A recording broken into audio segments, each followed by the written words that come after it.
The first clod of dirt hit Sarah's mahogany casket with a sound that split my heart clean in two. But it was nothing compared to the sound of those church doors creaking open behind me.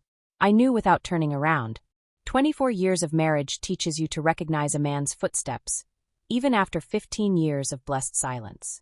Marcus Wellington had come calling, and Lord help me, I could feel trouble walking up that center aisle in a $1,000 suit. That man had some nerve showing his face. I muttered under my breath, gripping my granddaughter Emma's hand tighter. She was only 23, barely old enough to understand the kind of damage a man like Marcus could do. But I'd be damned if I'd let him waltz back into our lives the day we buried my precious girl. The nerve of him, sitting in the front row like he'd been there through Sarah's chemo treatments, like he'd held her hair when she was sick, like he hadn't run off with that bleached blonde secretary the minute things got tough.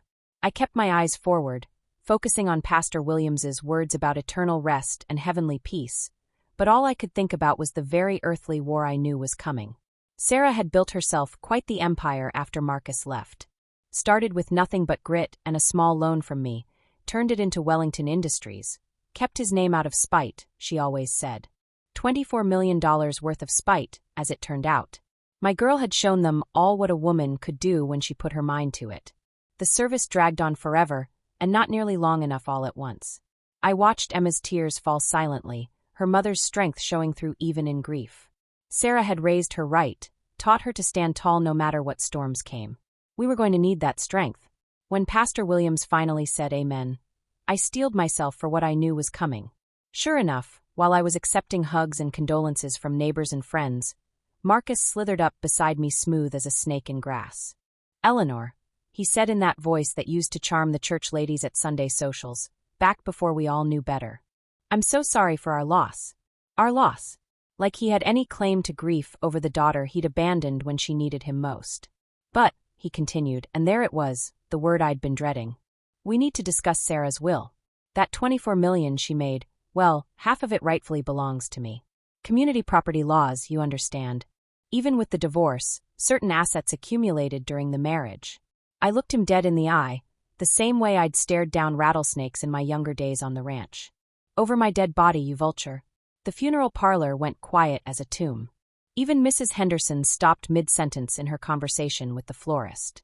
Emma stepped closer to me, her jaw set just like her mother's used to get when she was fixing for a fight. Marcus had the gall to smile. "Now, Eleanor, let's be reasonable here. I know you're grieving, but business is business. I've already spoken to my attorney." "Your attorney?" I couldn't help the laugh that bubbled up, sharp as broken glass. "Honey, you haven't even seen the will yet. Sarah was smart, smarter than you ever gave her credit for. Every I dotted, every T crossed. She knew exactly what kind of man you were. The law is the law, Eleanor. Community property doesn't care about hurt feelings." Emma spoke up then, her voice steady despite the tears still fresh on her cheeks. "Mr. Wellington, today we're burying my mother. Show some respect." Marcus turned that oily smile on her. "Emma, sweetheart, you're too young to understand the complexities of estate law. This isn't personal, it's business." That's when I felt it. That familiar fire in my belly that had gotten me through 73 years of life's curveballs. "Personal." I stepped closer to him, my voice dropping to the tone that used to send Sarah and her brothers scurrying to their rooms when they were children. "Personal is running off with your secretary while your wife was building a business to support the family you abandoned. Personal is not showing up for parent-teacher conferences or dance recitals or graduations. Personal is letting your daughter believe her daddy didn't love her enough to stay." Marcus's smile faltered just a fraction. "That's ancient history. We're talking about money here, Eleanor. $24 million. Even half would set Emma up for life. Emma's already set up for life. Her mother made sure of that." I glanced around the room at all the faces watching us, Sarah's employees, her friends, the business partners who'd respected her. Every one of them had seen firsthand what she'd accomplished. "You want to fight us for Sarah's legacy? Bring it on. But you picked the wrong family to mess with, and you sure picked the wrong day to start." Marcus straightened his tie, his mask slipping back into place. "I was hoping we could handle this civilly, but if you insist on making it difficult." He reached into his jacket pocket and pulled out a folded paper. "Consider this your official notice. My attorneys will be in touch." He set the paper on the guest book table like he was laying down a winning poker hand, then had the audacity to lean over and kiss my cheek. Give my regards to the rest of the family, Eleanor. See you in court. And just like that, he was gone, leaving nothing but the smell of expensive cologne and the promise of a fight that would make the War of 1812 look like a church picnic. Emma picked up the legal paper with shaking hands. Grandma Eleanor, what do we do now? I wrapped my arm around my granddaughter's shoulders and looked around the room at all the people who'd loved my Sarah, who'd believed in her dream and helped her build something beautiful from nothing. Now, honey girl, I said, feeling that old familiar steel settle into my spine. Now we show him exactly what kind of women he's dealing with. Your mama didn't raise a quitter, and neither did I. The funeral home felt different now, charged with possibility instead of just grief. Marcus Wellington thought he could waltz back into our lives and claim what wasn't his. He thought he could intimidate two grieving women into handing over Sarah's life's work. He was about to learn just how wrong a man could be. Wanting to see what would happen next, subscribe to this channel too. Get to listen to more of our upcoming exciting stories. Click on the subscribe button now. Thank you. The morning sun hadn't even burned off the dew when I heard that black car purring up my gravel drive like some kind of expensive predator. I was on my front porch in my faded blue housecoat, savoring what I'd hoped would be a peaceful cup of coffee and trying to make sense of a world without my Sarah in it.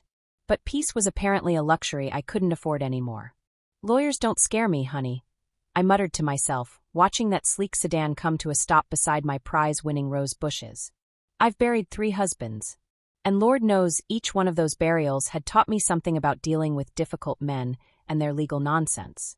The car doors opened with that soft, expensive sound that only comes from German engineering and too much money. Marcus stepped out first, looking like he'd slept well for a man who'd just crashed his ex-wife's funeral. Behind him came Trouble in a 3-piece suit, tall, thin as a rail, with silver hair slicked back and eyes cold as January. My arthritis was acting up something fierce this morning, probably from all the stress and the damp weather we'd been having. Every joint in my body felt like rusty hinges, and I had to grip my coffee mug with both hands to keep from showing the shake in my fingers. But I'd be damned if I'd let these vultures see me weak. They approached my porch steps like they owned the place, Marcus with that same arrogant swagger he'd had 20 years ago, and his lawyer friend moving with the predatory grace of someone who made his living picking bones clean. Eleanor, Marcus called out like we were old friends. Beautiful morning, isn't it? I didn't answer. Sometimes silence says more than words ever could. The lawyer stepped forward, pulling a leather briefcase from behind his back like some kind of magician's trick. Mrs. Wellington, he said, and oh, how I hated sharing that cursed name with Marcus even after all these years. I'm Jonathan Pemberton, Esquire, representing Mr. Wellington in this matter. What matter would that be? I asked, taking a slow sip of my coffee and letting them know I had all the time in the world. Pemberton smiled, but it never reached his eyes. The matter of the estate settlement for the late Sarah Wellington, of course.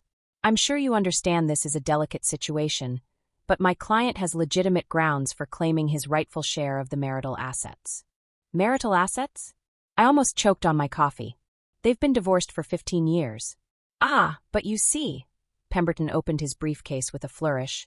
Certain assets accumulated during the marriage remain subject to community property laws, particularly when those assets formed the foundation for subsequent wealth accumulation.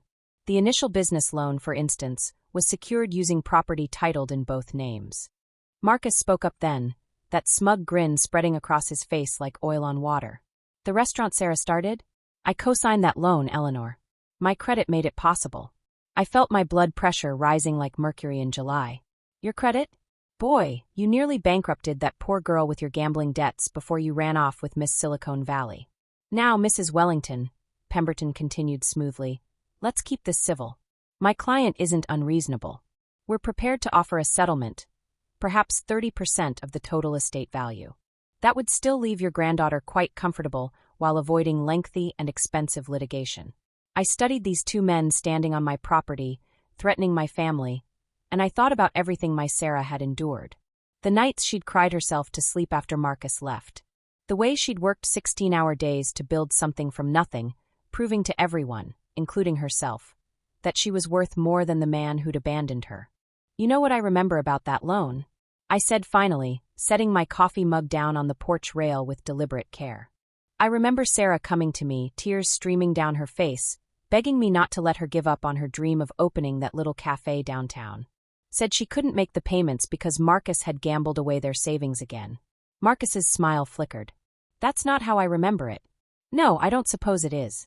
I stood up slowly, letting them see every one of my 74 years in the careful way I moved. I remember co-signing that loan myself when the bank said her credit wasn't good enough on account of all the debt you'd run up in both your names. I remember holding my grandbaby while Sarah worked double shifts to make ends meet. Pemberton cleared his throat. Regardless of the emotional circumstances, Mrs. Wellington, the law is quite clear on these matters. Assets accumulated during marriage.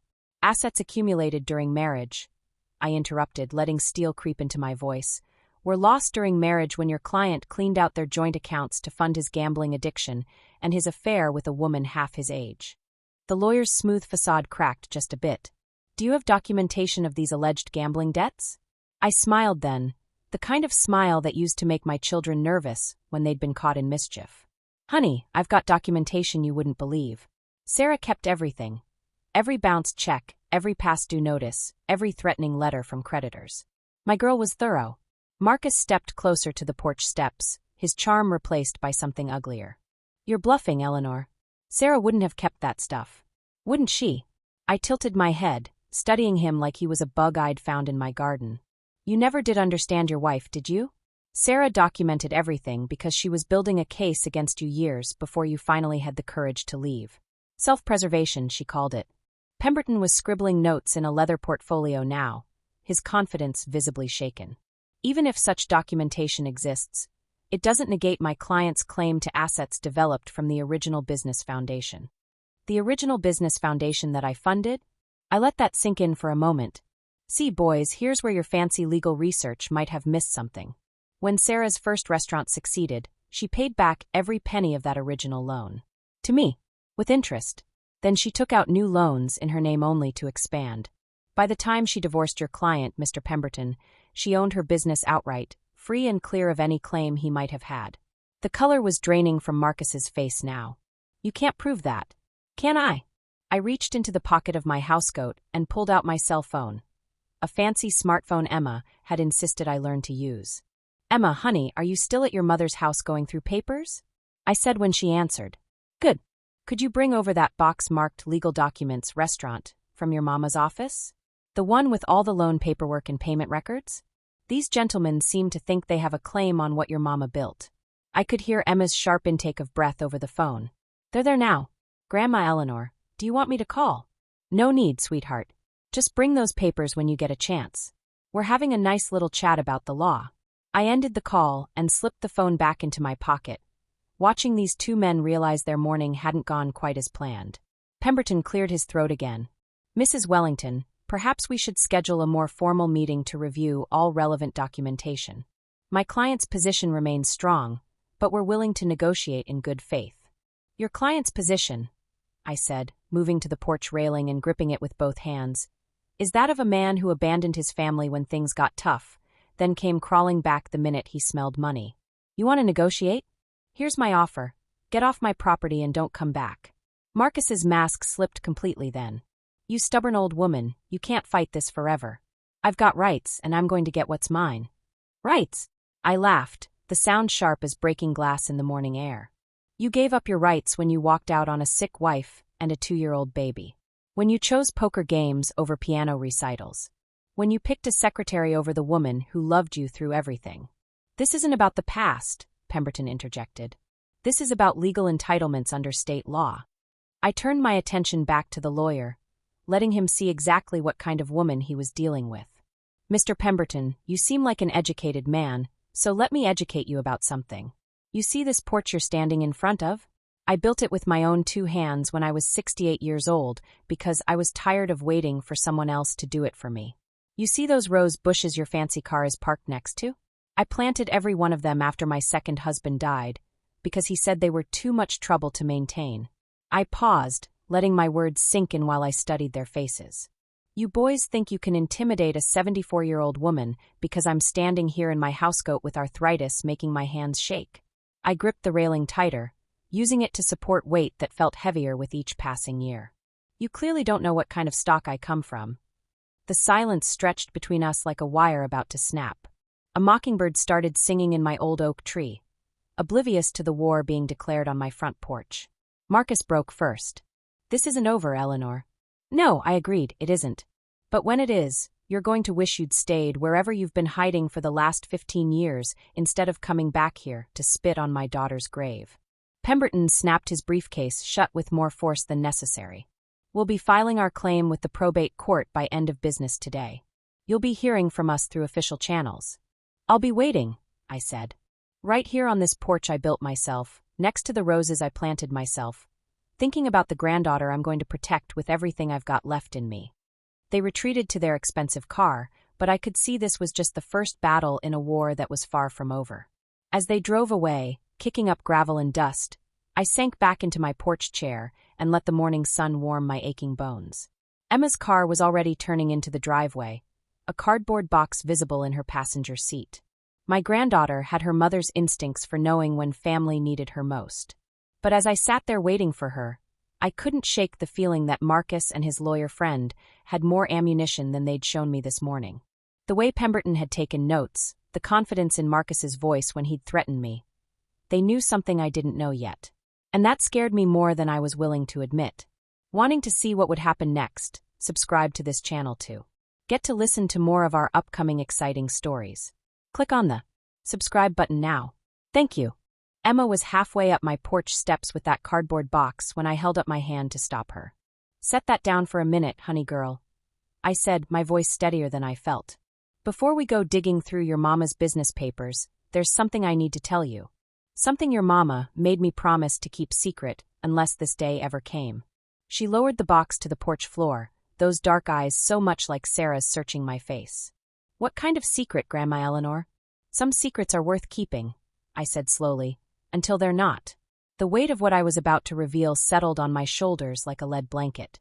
For 3 months, ever since that Sunday dinner when Sarah had looked me in the eye and handed me a burden I'd prayed I'd never have to carry, I'd kept her secret locked away in my heart.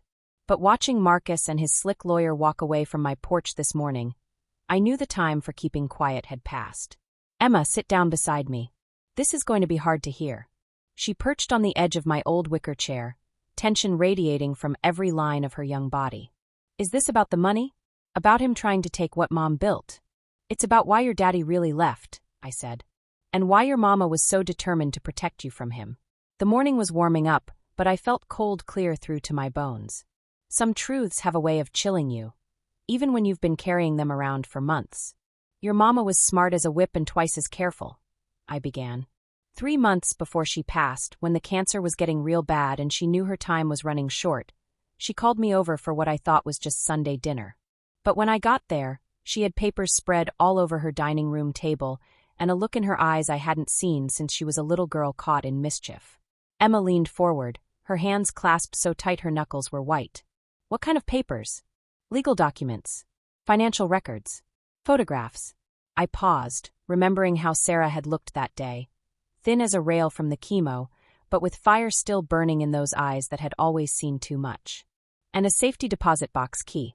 The mockingbird in my oak tree started up his song again, filling the silence while I gathered courage for what came next. "Mama," she said to me that day, looking me straight in the eye, "there's something I never told you about why Marcus really left." I could see Emma holding her breath, waiting. "Turns out your mama had hired a private investigator years ago. Not for revenge, mind you, but to protect herself and you. She suspected something wasn't right about the way Marcus had been acting those last few months, before he ran off. The late nights, the mysterious phone calls, the way he'd gotten so secretive about his business dealings." Emma's voice came out barely above a whisper. "What did she find?" "What she found," I said, the words tasting bitter on my tongue, "was that your daddy's gambling was the least of his problems." I stood up from my chair, my arthritis protesting, and walked to the porch railing where I could look out over the land that had been in our family for 3 generations. Sometimes the hardest truths are easier to tell when you're not looking directly at the person who has to hear them. "The man had been embezzling from his own company," I said. "Wellington Construction, the business he'd inherited from his daddy. For over 2 years he'd been falsifying documents, moving money around, creating fake contracts and billing clients for work that never got done." I heard Emma's sharp intake of breath behind me. "But that's not the worst of it," I continued. When the state auditors finally caught wind of what was happening and started investigating, Marcus panicked. He planted evidence in his business partner's office, Jimmy Rodriguez, a good man who'd worked with Marcus for 10 years and trusted him like a brother. "No," Emma whispered. "Oh yes." I turned back to face her, seeing my own heartbreak reflected in her young face.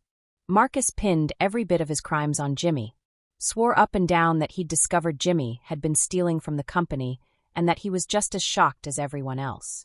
Poor Jimmy went to trial with a public defender who barely looked at the evidence. Got convicted of embezzlement and fraud, lost everything, his house, his family, his reputation.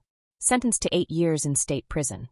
Emma was crying now, silent tears streaming down her cheeks. "And Mom knew all this?"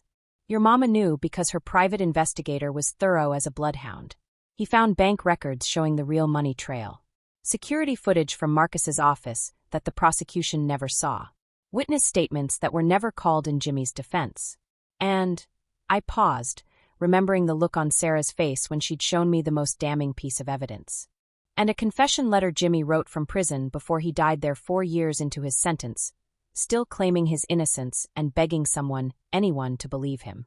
The silence stretched between us like a chasm. I could see Emma trying to process the magnitude of what I'd just told her. That the father she'd idealized in her childhood memories, the man she'd spent years hoping would come back, was not just a cheating husband and a gambling addict, but a criminal who'd destroyed an innocent man's life to save his own skin. Why didn't she turn him in? Emma finally asked. Why didn't she give the evidence to the police? I sank back into my chair, feeling every one of my 74 years. Because by the time she found all this out, Jimmy Rodriguez was already dead.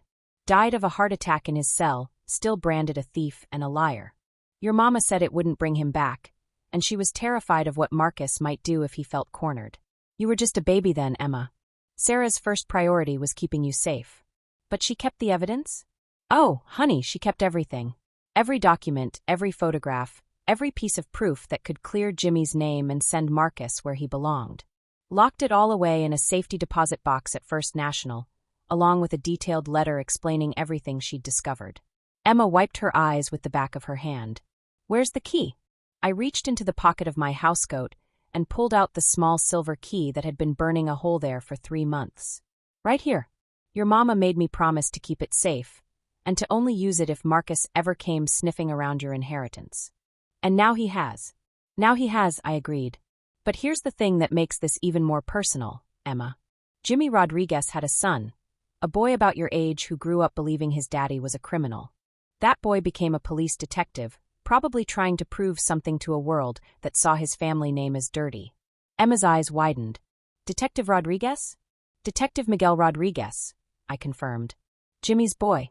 He's been on the police force here for 8 years now, and according to what your mama found out, he never stopped believing in his daddy's innocence. Never stopped hoping someday he'd find a way to clear the Rodriguez name. I held up the key, letting the morning sunlight catch the metal.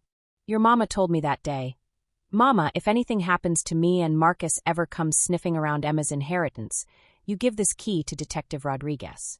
He's been waiting 15 years to reopen that case. The weight of those words settled between us.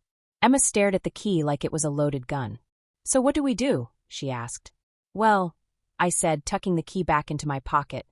That depends on how far your daddy wants to push this legal fight.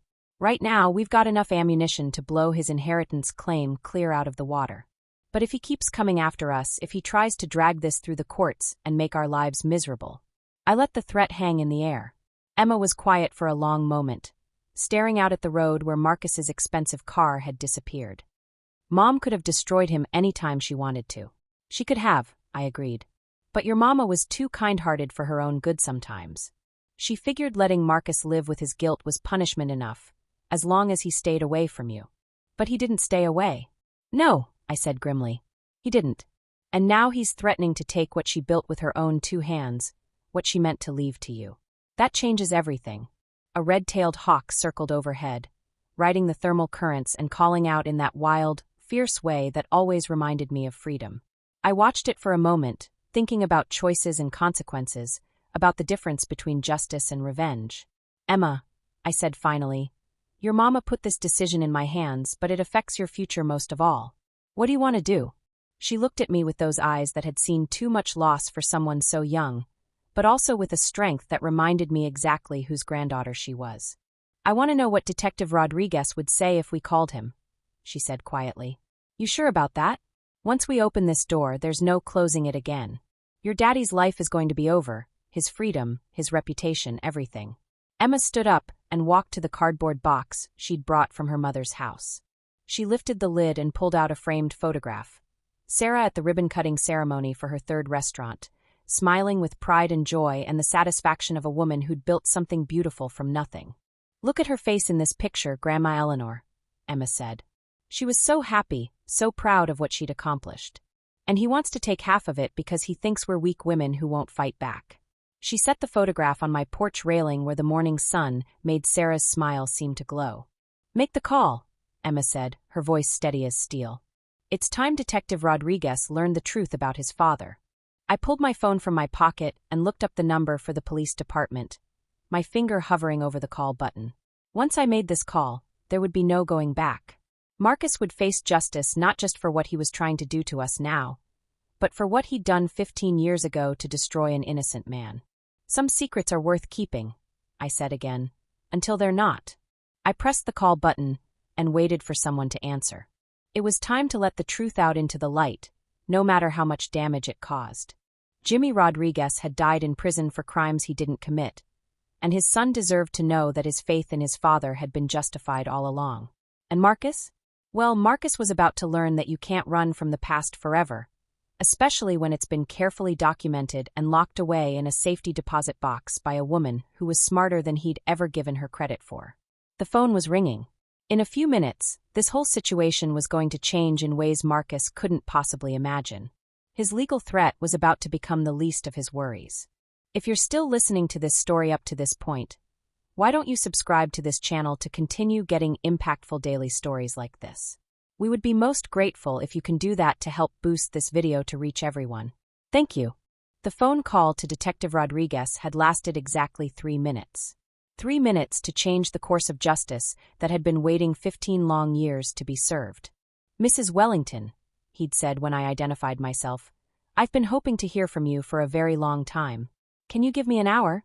Now here I was 45 minutes later, sitting on my porch with Emma beside me and that safety deposit box key burning a hole in my pocket, watching Marcus pace back and forth in front of my rose bushes like a caged animal. His lawyer friend Pemberton was checking his watch every 30 seconds and looking increasingly uncomfortable.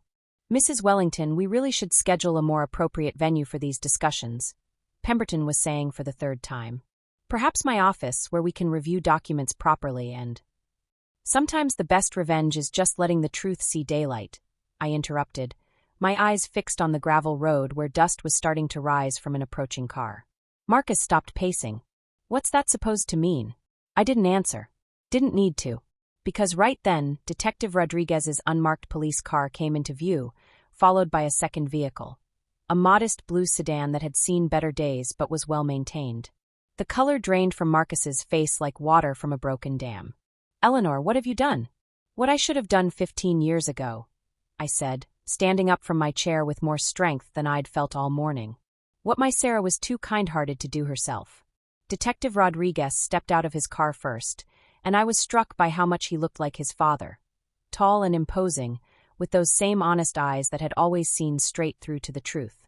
He was graying around the temples now, probably in his early 40s, but he carried himself with the quiet dignity of a man who'd spent his life fighting for justice. Marcus started sputtering before the detective even reached the porch steps. "Now see here, this is harassment. I'm here on legitimate legal business." "Mr. Wellington," Detective Rodriguez said calmly, pulling a small notebook from his jacket pocket. "I believe you know why I'm here." But it was the second car door opening that made Marcus go white as my Sunday sheets. An older man emerged slowly, moving with the careful precision of someone whose body had been tested by hard years, but whose spirit remained unbroken. He was wearing a rumpled brown suit that had been mended more than once, but he carried himself with quiet dignity. Pemberton's briefcase hit the ground with a thud. Emma gasped beside me. "Grandma Eleanor, who is that?" I felt tears prick my eyes, tears of vindication, of sorrow, of relief that justice might finally be served. "That, honey girl, is a ghost come back to haunt the living," The man walked across my yard with measured steps, his eyes never leaving Marcus's face. When he reached the bottom of my porch steps, he stopped and smiled, not with malice, but with the satisfied expression of a man who'd waited a very long time for this moment. "Hello, Marcus," he said quietly, his voice carrying the weight of 15 years of wrongful imprisonment. "Remember me? James Patterson. You know, the embezzler who spent 12 years in prison for your crimes." The silence that followed was deafening. Even the mockingbird in my oak tree seemed to sense the gravity of the moment and stopped his singing. Marcus's mouth opened and closed like a fish out of water. Pemberton took a step backward, then another, clearly calculating his exit strategy. "That's impossible," Marcus finally managed to croak. You died in prison. I heard. Someone told me." "Someone told you wrong," Patterson said, climbing the first porch step. "Though I can understand why you might have hoped otherwise." Detective Rodriguez moved to Marcus's side, not quite close enough to be threatening, but positioned so escape would be difficult. "Mr. Patterson was released 2 years ago when new evidence surfaced in the Brennan Industries case. Turns out, the forensic accounting methods used in his conviction were later proved to be flawed. His case was reviewed, and while they couldn't prove his innocence at the time, there were enough questions raised to grant him early release. I've been working with Detective Rodriguez ever since," Patterson continued, his voice steady and calm, "trying to piece together what really happened at Wellington Construction. Trying to clear my name and get justice for what was done to my family." Emma found her voice. "Your family?" Patterson's expression softened when he looked at her. "My wife divorced me while I was inside. Couldn't handle the shame, the whispers in town. My daughter was 8 when I went to prison. She's 23 now and hasn't spoken to me since my release. She grew up believing her daddy was a thief." The pain in his voice cut through me like a knife. This was what Marcus's cowardice had cost, not just one man's freedom, but the destruction of an entire family. "This is all very touching," Pemberton interjected, finally finding his voice, "but ancient history doesn't change the current legal matter we're here to discuss. My client's claim to the estate remains valid under state law." "Actually," Detective Rodriguez said, pulling out his handcuffs, "your client's about to be a little too busy to pursue any estate claims." Marcus finally found his feet and started backing toward his car. "You can't prove anything. It's his word against mine, and I'm a respected businessman while he's an ex-convict." "Was an ex-convict," Patterson corrected. "My conviction was officially overturned last month when we presented new evidence to the district attorney. Evidence that proves beyond any doubt who really embezzled those funds."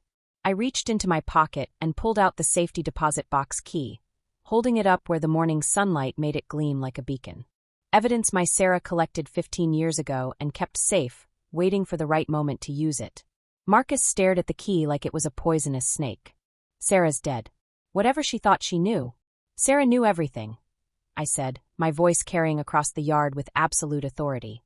"She knew about the falsified invoices, the fake contracts, the way you moved money through dummy accounts. She knew about the evidence you planted in Mr. Patterson's office, and she knew about the security footage that showed you doing it." "Impossible," Marcus whispered, but I could see the knowledge of his doom written across his face. Detective Rodriguez stepped closer. "Mrs. Wellington provided us with the documentation an hour ago. Bank records, photographs, even a copy of the security footage that was mysteriously lost during the original investigation. Your wife was very thorough, Mr. Wellington." Emma stood up beside me, her young voice cutting through the morning air like a sword of justice. "She was also smart enough to know that someday you'd come back trying to take what wasn't yours. She protected me from you even after she was gone." Pemberton was edging toward his own car now, clearly wanting no part of what was about to happen. "Marcus, I think we should postpone this discussion until—" "Until what?" Patterson asked, climbing another step closer to the porch. "Until he finds another innocent person to frame? Until he destroys another family like he destroyed mine." The lawyer suddenly found urgent business elsewhere, practically sprinting to his car while calling over his shoulder about needing to check his calendar and reschedule everything. Marcus watched his legal representation abandon him, then turned back to face the circle of justice closing around him. "You can't do this. I have rights. I demand to speak to my attorney." "You'll have plenty of time to call lawyers from the county jail," Detective Rodriguez said, moving behind Marcus and pulling his arms back. "Marcus Wellington, you're under arrest for embezzlement, fraud, falsifying evidence, and conspiracy to commit perjury." The sound of handcuffs clicking into place was the sweetest music I'd heard in months. 15 years, Patterson said, watching Marcus being secured. 15 years I waited for this moment. 15 years I dreamed of the day you'd face justice for what you did to me and my family. Marcus tried one last desperate play. Eleanor, you don't understand what you're doing. I'm Emma's father. She needs me. The money, think about Emma's future. I am thinking about Emma's future, I said, wrapping my arm around my granddaughter's shoulders. I'm thinking about her growing up in a world where criminals face consequences and innocent people get justice. I'm thinking about her knowing that her mama was a hero who collected evidence to protect the truth. Emma stepped forward, looking at the man who'd fathered her with a mixture of disgust and pity. You're not my father. A father doesn't abandon his family. A father doesn't destroy innocent people to save himself. You're just a stranger who happened to be married to my mother once. Detective Rodriguez started leading Marcus toward the police car, but Patterson held up a hand. Wait, he said. I want him to hear this. He turned to face Marcus directly, man to man, victim to perpetrator. I forgive you, he said simply. Marcus's head snapped up in shock. What? I forgive you, Patterson repeated. Not because you deserve it, but because carrying hatred for 15 years nearly destroyed what was left of my life. I choose to let it go. But forgiveness doesn't mean there won't be consequences. Justice and forgiveness can coexist. Detective Rodriguez resumed walking Marcus toward the car. We've also got backup units positioned around town, in case any of your associates decide to make this difficult. The district attorney's office has been preparing charges based on Mrs. Wellington's evidence for the past month. This has been a long time coming. As they reached the police car, Marcus looked back at my porch one last time. This isn't over, Eleanor. I'll fight this. I'll prove it's all lies. Son, I called out, my voice carrying the authority of 7 decades of living. The only thing you're going to prove is that my Sarah was smarter than you ever gave her credit for. She knew exactly what kind of man you were, and she spent 15 years making sure you could never hurt another innocent person the way you hurt Mr. Patterson. The car door slammed shut on Marcus Wellington's protests. As Detective Rodriguez drove away, Patterson remained on my porch, looking out over the land where justice had finally been served. Mrs. Wellington, he said quietly, I don't know how to thank you. If Sarah hadn't collected that evidence, if you hadn't kept it safe. Mr. Patterson, I said, my daughter believed in doing what was right, even when it was hard, even when it meant keeping painful secrets for 15 years. She would be proud to know her evidence helped clear your name. Emma wiped tears from her eyes. What happens now? Detective Rodriguez's backup car was pulling away from where it had been positioned by the road. The immediate threat was over, but the larger questions remained. Now, Patterson said, I try to rebuild what's left of my life. Try to reconnect with my daughter if she'll let me. Try to make peace with the years that were stolen from me. And the money? Emma asked. Mom's estate. I smiled, feeling lighter than I had in months. Honey girl, your mama's estate belongs to you, free and clear. No court in the land will honor an inheritance claim from a man who's about to be convicted of multiple felonies. The only thing Marcus Wellington is going to inherit is a prison cell. As Patterson walked back to his modest blue sedan, he paused and looked back at us. Sarah Wellington was a remarkable woman, he said. She could have destroyed Marcus 15 years ago, but she chose to protect her family instead while keeping the evidence safe for when justice could be served properly. That takes wisdom and strength most people don't possess.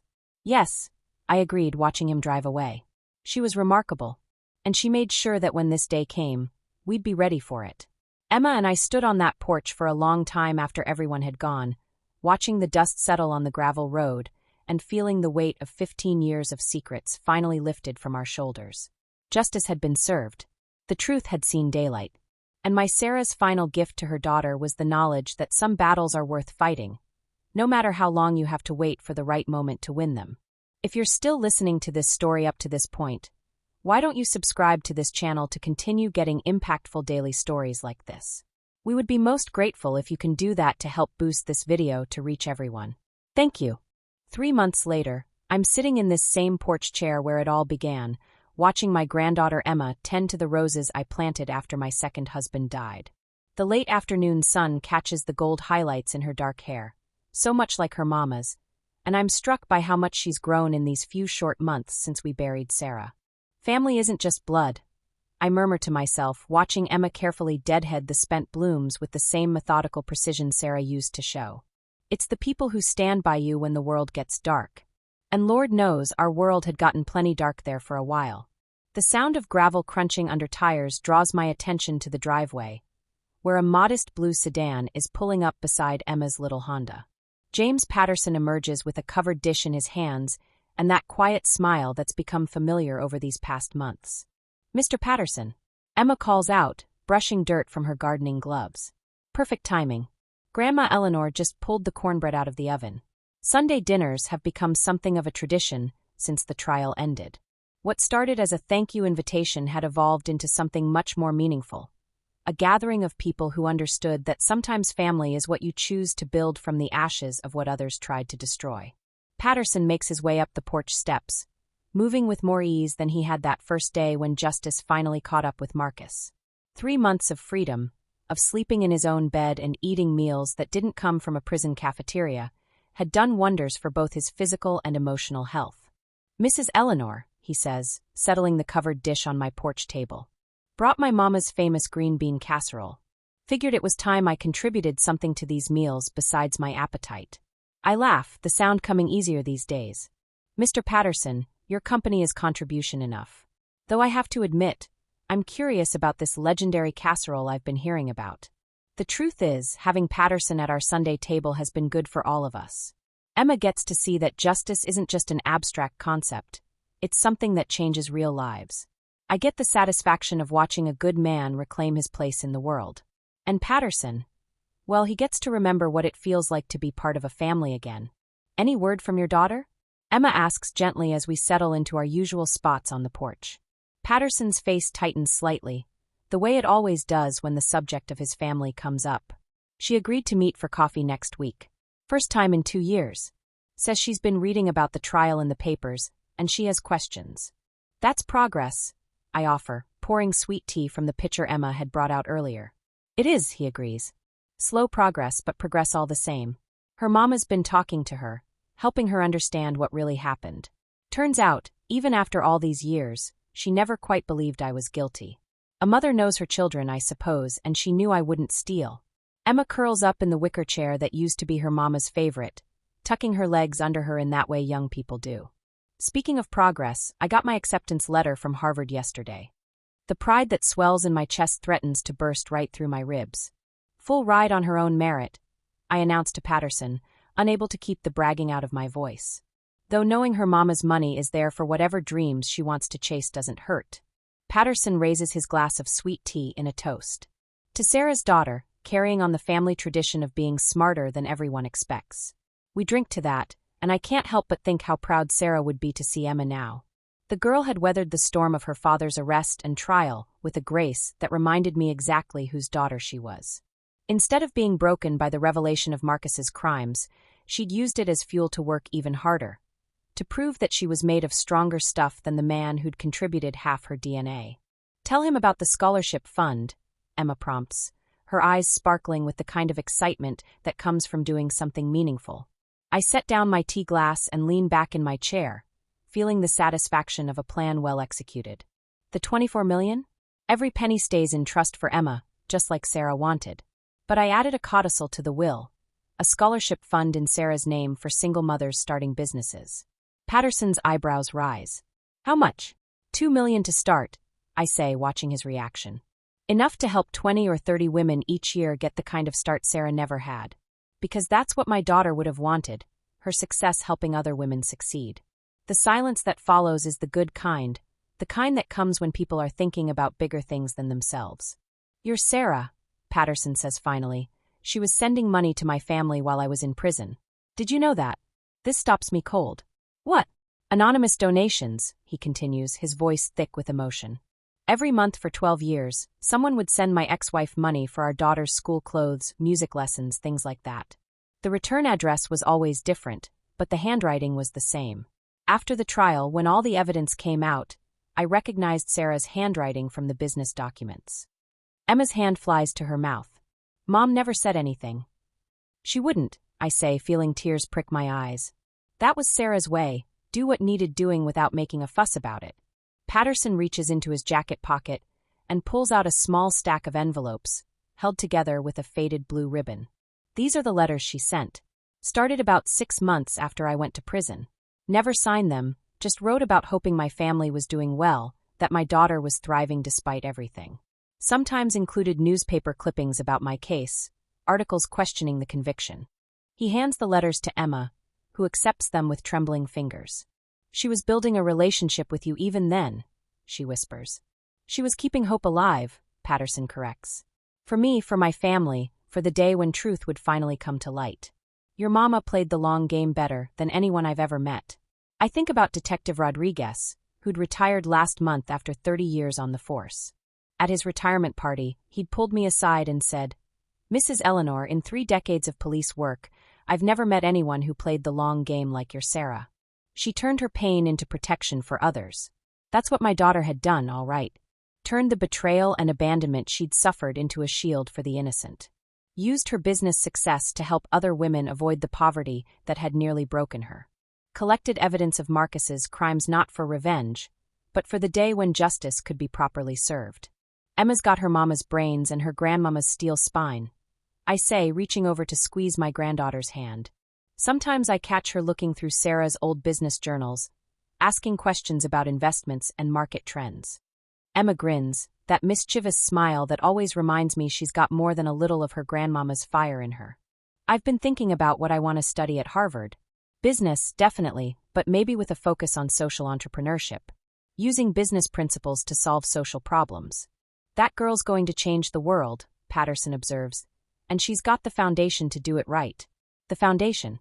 Yes, that's exactly what Sarah had built. Not just a financial foundation, though the money certainly didn't hurt, but a foundation of values, of strength, of knowing right from wrong and having the courage to act on that knowledge. What about Marcus? Emma asks quietly. Have you heard anything? I shake my head. 15 to 20 years for embezzlement, fraud, and obstruction of justice. With good behavior, maybe he'll be out in 12. By then, you'll be 35 and probably running your own empire. He tried to write to me, Emma says. From county jail before the sentencing. I didn't open the letter. Good, I say firmly. That man forfeited his right to be your father the day he walked out on you and your mama. Blood doesn't make family, love and loyalty do. Patterson nods in agreement. I learned that lesson the hard way. The people who stood by me during the worst time of my life, who believed in my innocence when the whole world said I was guilty, those are the people who matter. Blood relatives who turned their backs on me at the first sign of trouble? They showed me exactly what they were worth. The sun is starting to sink lower in the sky, painting everything in shades of gold and amber. Emma gets up to turn on the porch lights, a routine that's become as natural as breathing over these past months. Mr. Patterson, she says as she settles back into her chair, I've been wondering about something. Were you angry? All those years in prison knowing you were innocent. How did you keep from being consumed by anger? He considers this carefully, the way he always does when Emma asks him the hard questions. I was angry, he admits. Furious for the first few years. It was eating me alive from the inside out. But then I realized that staying angry was just another way of letting Marcus win. He'd already stolen my freedom. I wasn't going to let him steal my soul too. So what did you do? I decided to use the time to become a better man than I was when I went in. Got my GED, then a bachelor's degree through the prison education program. Learned to meditate, to find peace even in the worst circumstances. Started helping other inmates who were fighting wrongful convictions. Patterson pauses, looking out over the roses Emma had been tending earlier. Your mama's letters helped with that. Knowing someone on the outside believed in my innocence, was keeping track of my case, was helping my family. It gave me hope that someday the truth would come out. And now it has, Emma says softly. Now it has, he agrees. And I get to sit on this porch with 2 remarkable women, eating Sunday dinner and talking about the future instead of dwelling on the past. That's not just justice, that's grace. As the evening deepens and the fireflies start their nightly dance among the roses, I reflect on the journey that brought us to this moment. 3 months ago, I was just a grieving mother trying to protect her granddaughter's inheritance from a greedy ex-husband. Tonight, I'm sitting here with a young woman who's going to Harvard and a man who's reclaimed his life after 15 years of wrongful imprisonment. You know what I learned through all this? I say, breaking the comfortable silence. I learned that sometimes the best way to honor the dead is to make sure the living get justice. Emma reaches over and takes my hand. Mom would be proud of what we did. Your mama was proud of you long before any of this happened, I tell her. But yes, I think she'd be satisfied to know that Marcus finally faced consequences for his actions. And that Mr. Patterson got his life back. Patterson raises his tea glass again.